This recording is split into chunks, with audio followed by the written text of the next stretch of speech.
Bonjour à tous, je suis Zenod, bienvenue sur la chaîne YouTube de Parlons Manga Français. Vous regardez Premier Contact, l'émission qui vous présente les nouvelles licences de manga français. Aujourd'hui, on sort tout son smartphone et on s'inscrit sur DoubleMe, le réseau social aux applis bien malsaines.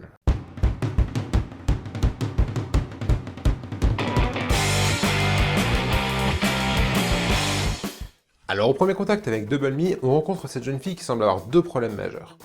Elle a l'apparence d'un squelette quand elle se prend en photo, elle semble se dissoudre dans une espèce de brouillard numérique. Ça doit pas être facile tous les jours. C'est signé Miki Makasu et Otosan, respectivement au scénario et au dessin, édité chez Ankama Édition, mais rien de bien parlant sur l'histoire. Mais en regardant la quatrième de couverture, avec à nouveau un smartphone avec un crâne dessus, et cette jeune fille au sourire de psychopathe, plus des dominantes de couleur noire, mais ça sent le seinen, ça, non? Et effectivement, c'est bien du seinen. L'histoire, c'est celle de deux amies, Eri et Aiko. Loin d'être du genre populaire à faire ami-ami avec tout le monde au lycée, elles passent leur temps à discuter toutes les deux sur le réseau social à la mode, DoubleMe. Elles viennent d'ailleurs de se prendre la nouvelle option qui vient de sortir et qui fait parler d'elles, Résurrection. Pour faire simple, si vous avez suffisamment d'ancienneté et d'activité sur l'application et que vous venez de décéder, une IA reprendra votre compte et continuera à discuter avec vos proches comme si de rien n'était. Oui, ça fait froid dans le dos. Bon, ne jouons pas les innocents, hein. Deux amis, une appli qui discute à votre place si vous venez à mourir. Il n'y a pas besoin d'avoir un QI de physicien pour comprendre ce qui va se passer, et de toute façon, la quatrième de couve le balance directement, l'une des deux va mourir. On va alors avoir globalement deux histoires en parallèle. D'un côté, l'une des deux qui va devoir se faire à la mort de son ami, tout en continuant à discuter avec sa version IA. Alors je suis pas psy, mais je pense que pour le mental, globalement, c'est pas bien bon tout ça. Et de l'autre, la partie sur comment est morte la jeune fille. Son père étant une personnalité connue, plusieurs pistes se présentent, le tout restant assez mystérieux. Très clairement, le pitch de DoubleMe fait envie. Il s'inscrit dans la lignée de ces séries d'anticipation sur les dérives technologiques, l'exemple venant en tête directement, c'est la série anglaise Black Mirror. Ce qui fait d'ailleurs bien froid dans le dos, c'est que DoubleMe ne paraît pas si lointain.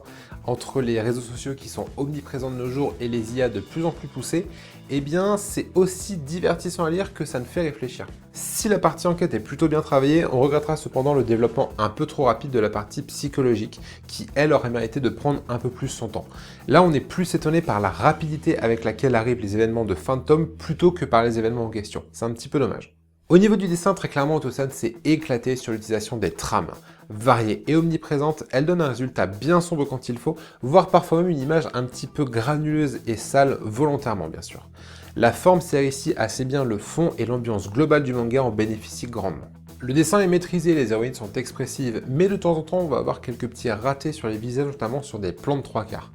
Alors globalement c'est réussi et on sent qu'il y a une vraie attention qui a été apportée à l'esthétique globale du titre, mais voilà, de temps en temps on va tomber sur quelques petits couacs. Mais globalement ces défauts sont pardonnés assez facilement parce que ça fait du bien de lire du seinen, oui du thriller dans le manga français. Jusque là on avait quand même une grosse majorité de shonen, et j'ai rien contre le shonen, moi j'aime bien, mais ça fait du bien vraiment de lire autre chose. Et je serais tenté de dire que les erreurs elles peuvent venir de là, parce qu'on n'a pas encore beaucoup de seinen psychologiques dans le manga français, et DoubleMe paye peut-être un petit peu les pots cassés de devoir passer dans les premiers. Quant aux petites erreurs de dessin, c'est pas rare de voir des petits défauts dans un premier tome, et en général c'est une expérience suffisante pour corriger ça dans le deuxième. Et c'est tout ce qu'on souhaite à DoubleMe d'ailleurs, parce qu'on aurait aimé un premier tome parfait, surtout qu'il y avait quand même une assez grosse hype sur le titre, mais on est quand même sur un résultat qui est assez bon et auquel il manque pas grand chose pour être au top.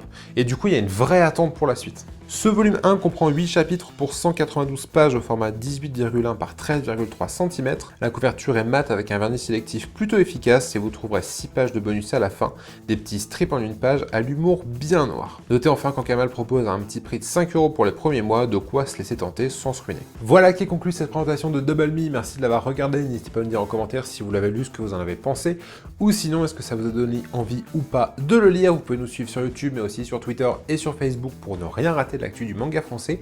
Nous on vous dit à bientôt pour de nouvelles vidéos et d'ici là, lisez bien et lisez français. Bye bye.